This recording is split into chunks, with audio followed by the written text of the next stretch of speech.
মানে স্পিকার, জামাত ইসলামীকে জানতে হলে 100 বছরের ইতিহাস জানতে হবে। জামাত ইসলামী কি ইসলামী দল না অন্য কিছু, সেটার ফতোয়া দেওয়ার দরকার নাই।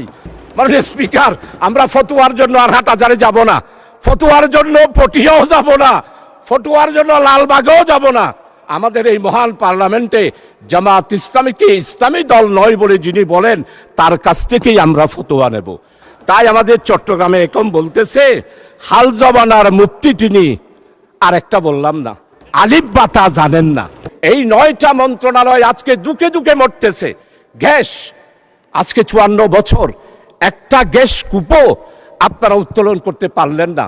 এই বাজেটে আপনাকে অবশ্যই কৃষকদের ব্যাপারে আপনাকে বাজেট বরাদ্দ বাড়িয়ে দিতে হবে।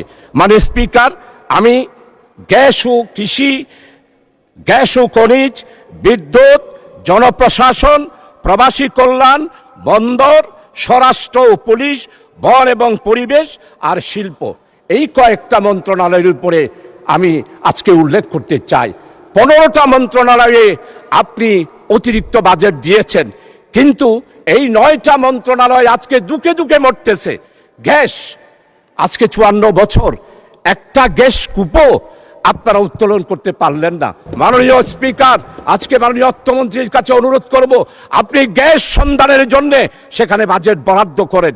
এইভাবে রাখাইন বারবার যদি একটা গ্যাস পায়, ইন্ডিয়া যদি গ্যাস পায়, আমাদের 18 বছরের প্রধানমন্ত্রী উনি নাকি সমুদ্র জয় করেছিলেন।